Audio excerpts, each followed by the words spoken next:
One spotted lanternfly on a tree trunk or garden plant may look like a strange visitor that happened to land in the wrong place.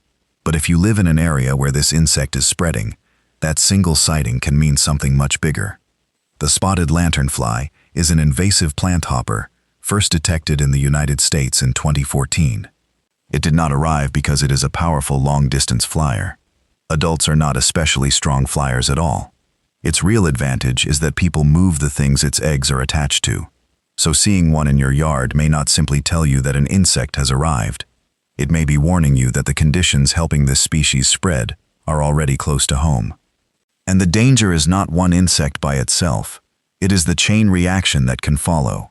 The first warning is hidden movement.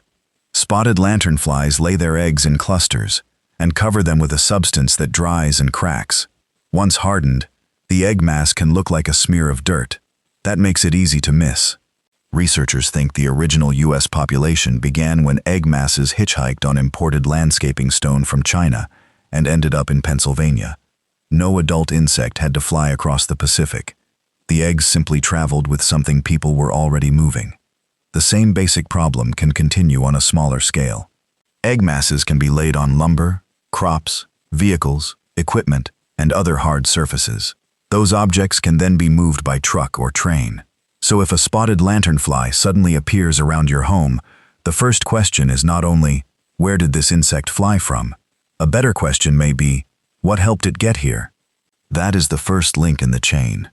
But arrival alone does not create an invasion. The insect also needs food. And this is where your backyard can become important. Spotted lanternflies feed by piercing plants and sucking sap. They can use many plants, including walnut, maple, apple, peach, cherry, and especially grapevines. So if one appears in your yard, it may be more than an isolated visitor. It may be entering a landscape that already contains suitable food. That does not mean every tree is doomed. It means the insect has options, and those options can help it stay. There is one plant that matters more than most: tree of heaven. Ailanthus altissima. It was brought to the United States from Asia in the late 1700s and has since spread widely, especially in disturbed, human-built environments. It can grow along roads, railway lines, abandoned lots, and other places where people have changed the landscape. Spotted lanternflies and tree of heaven come from the same region, and the insect performs especially well when feeding on it. Researchers monitoring established populations have found that lanternflies feeding on tree of heaven can become larger, healthier, and more reproductive.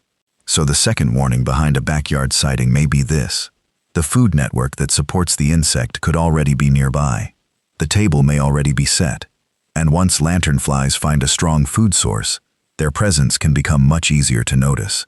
That leads to the third warning: concentration. A few insects are easy to ignore. A dense feeding group is not. Spotted lanternflies can gather in large numbers on a favored host tree. As they feed, they produce sugary waste called honeydew.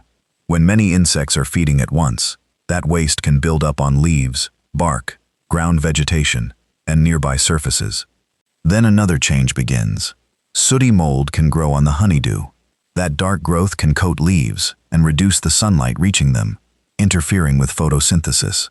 At heavily infested sites, researchers have described sticky conditions, strong odors, sooty mold, and damaged vegetation around host trees. So if lanternflies begin appearing repeatedly, look beyond the insects themselves. Sticky honeydew, dark mold, and repeated activity around the same tree may indicate that a feeding concentration is forming. And there is another reason populations can grow quickly. In their native range in Asia, spotted lanternflies live with predators and parasites that have had time to adapt to them. In the United States, many local predators do not share that long history. Lanternflies that feed on tree of heaven can also accumulate toxic chemicals that make them taste unpleasant. Back in Asia, some predators and parasites have adapted to eat them anyway. Many predators here may be less willing or less effective. That means a yard with suitable plants may offer food without the same level of natural population control found in the insect's native ecosystem. This is the fourth warning. A spotted lanternfly may be telling you that the normal checks and balances around your yard are not enough to stop an introduced species from increasing. The effects do not end with one tree. Spotted lanternflies are especially attracted to grapevines, which is why their spread has raised major concern for vineyards. In an ordinary yard, repeated feeding and dense insect activity can also affect the plants around your home. More feeding means more honeydew. More honeydew creates more opportunity for sooty mold. More adults mean more egg masses, and more egg masses create more chances for the insect to hitch another ride somewhere else. That is the hidden chain reaction. A nearly invisible egg mass is transported. The insects hatch. They find suitable plants. They gather and feed. They produce honeydew. Sooty mold grows. The population reproduces. And the next generation can be moved again. The backyard becomes one small point in a much larger transportation network. This is why a spotted lanternfly should not be seen only as a pest sighting. It can be a signal that an invasive species has reached your area. A signal that suitable host plants are nearby. A signal that eggs may already have been transported into the neighborhood. And if sightings become repeated or concentrated, the insect may be moving from arrival toward establishment. So what should you pay attention to? Start with the insect's different life stages. Young spotted lanternflies are wingless and covered in white spots. Later nymphs add red coloration. Adults develop wings with striking red hindwings. But do not focus only on the colorful adults. The eggs may be more important. Egg masses can resemble dried mud or a dirty smear. Because they can be attached to movable objects, they are one of the key reasons this insect can spread faster than its own flight ability would suggest. Also pay attention to tree of heaven. It often grows in disturbed areas near roads, railway corridors, vacant land, and other human-modified spaces. Where that plant is common, spotted lanternflies may find a particularly useful host. And if grapevines or other plants they feed on are nearby, the insects have even more options. Researchers are working on ways to slow the spread. USDA scientists at UC Davis have tested fumigation on lanternfly eggs. The eggs are hard to kill because of their protective outer shield, but scanning electron microscopy revealed a possible weak point, a small trapdoor-like structure used by the nymph during hatching. The thinner seal around it may give fumigants away inside. Scientists have also considered biological control using natural enemies from Asia, but that must be studied carefully to avoid creating new ecological problems. For now, awareness remains one of the most important defenses. The spotted lanternfly is a weak flyer with an extremely effective transportation system.